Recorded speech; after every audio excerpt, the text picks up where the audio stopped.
Bom dia, boa tarde, boa noite a todos. No vídeo de hoje eu quero falar a respeito do uso de imagens. Explicar por que a Santa Igreja usa imagens, né? Primeiramente, é importante a gente salientar que nas Sagradas Escrituras, no Antigo Testamento, Deus já proibiu o uso de imagens. Se nós formos pegar Êxodo capítulo 20, versículos de 2 a 5, Deus faz a proibição do uso de imagens.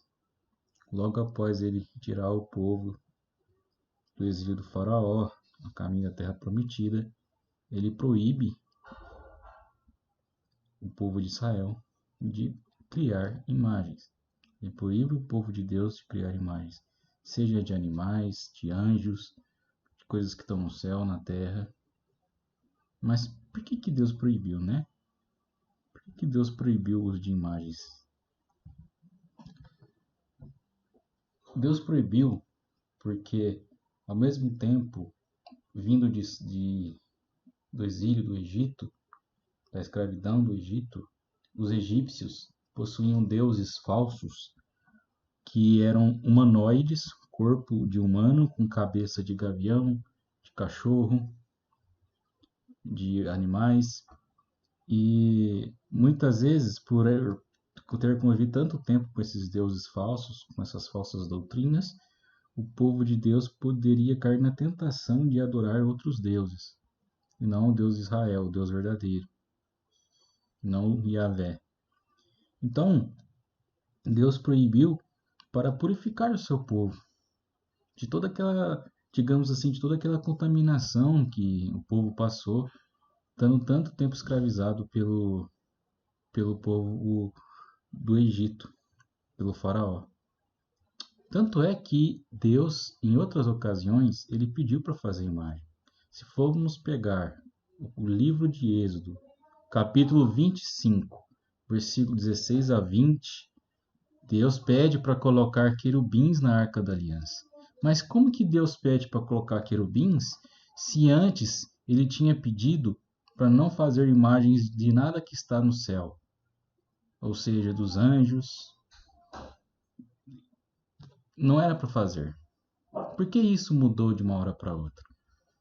Em Números 21:8, o povo que estava sendo picado por serpentes, Deus pede para Moisés fazer uma imagem de uma serpente de bronze, para que todo aquele que olhasse era curado instantaneamente. Ora, a serpente é algo que está na terra, que aqui Deus tinha proibido. Olha lá, no versículo 4. Sobre a terra. Por que agora Deus pede para fazer?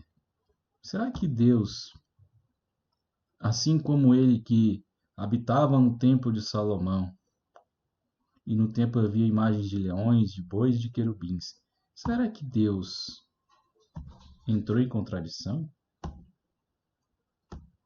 A resposta é não. A resposta é não. Porque Deus, ele não proibia o uso de imagens em si, mas ele proibiu em momentos específicos da história da salvação, da história do povo dele, do povo de Deus, para purificar o povo daqueles antigos pensamentos, antigas ligações que eles poderiam ter com os falsos deuses dos egípcios, daquele povo que escravizou o povo de Deus.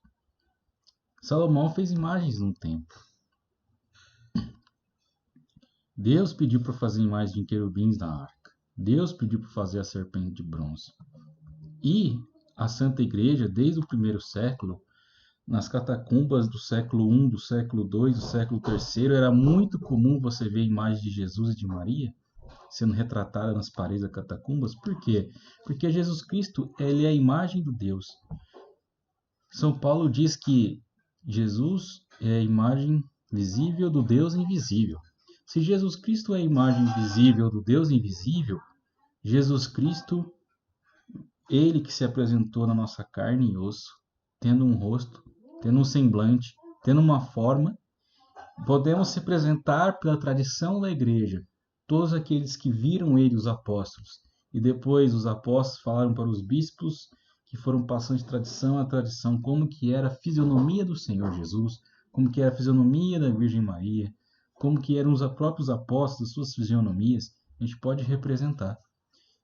Porque os santos, Maria, a gente faz a imagem deles porque eles são heróis da fé. Eles só são santos por causa de Jesus. Em nada há neles que não seja Cristo, a graça de Cristo. Como São Paulo diz, já não sou mais eu, mas é Cristo que vive em mim. A intimidade com Deus faz com que Deus seja o Senhor total do seu coração, da sua vida. Então, fazer uma imagem de uma pessoa santa não significa adorar. Eu já gravei um vídeo sobre adoração. E ajoelhar frente a uma imagem não significa adorar a imagem. A adoração parte do coração, da entrega total ao Senhor, da sua humilhação e da sua condição de reconhecer que sem Deus você não é nada. Ora, perante uma imagem que você pode simplesmente encostar e ela cair no chão e quebrar, eu sei, você sabe, todo mundo sabe muito bem que a nossa vida sem aquela imagem continuará a mesma. Agora, sem Deus, a nossa vida perde completamente o sentido. Então, a imagem é para nós um espelho da graça divina, é uma lente que aumenta a nossa visão da graça de Deus, da extensão do poder do Senhor. Por isso eu te falo que se uma pessoa fala que você é idólatra por você ter imagens, essa pessoa que é a verdadeira idólatra, porque ela está se colocando no lugar de Deus, porque só Deus sabe o que está em seu coração. Como que essa pessoa entrou dentro da tua alma e sabe tudo que está no âmago do seu ser, ou seja, no centro da tua alma, do teu coração, para dizer que você está adorando ou não. Somente Deus sabe quando você realmente o adora, porque parte do seu interior, da sua alma, do seu reconhecimento, da sua pequenez, do seu nada, da sua insignificância perante a grandiosidade de Deus. É naquele momento que você se enxerga como um grão de areia perante a infinitude do oceano divino que é o Senhor. Isso é a verdadeira adoração. Por isso que nenhum católico adora imagem, nenhum católico adora Maria, nenhum católico adora nenhum santo, porque Maria, só é Nossa Senhora, só é a Virgem Maria por Jesus. Ela só foi preservada do pecado para dar à luz a perfeição divina encarnada que é Jesus. Os santos só são santos porque se entregaram a quem? A Jesus. Todos apontam para Jesus e dizem, Ele é o Senhor. Sede meus imitadores, pois eu imito a Cristo. São Paulo diz isso, se eu não me engano, lá em Coríntios, 1 Coríntios, capítulo 11, versículo 1. Então, eis a importância do uso das imagens. É de você reconhecer a grandiosidade de Deus naquele homem, naquela mulher, e você reconhecer o seu nada. E você olhar para aquela vida daquela pessoa, aquela imagem te prega o evangelho de uma tal maneira de que aquela pessoa, meu irmão, minha irmã, só é santo, porque Deus agiu na vida dela.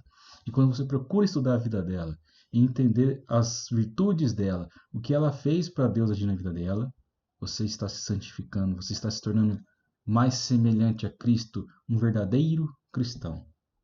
Eis a importância das imagens.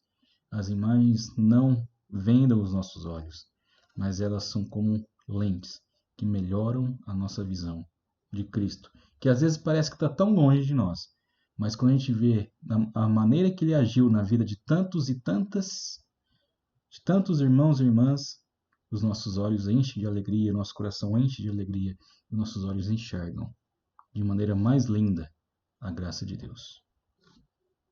Que Deus abençoe a todos e muito obrigado.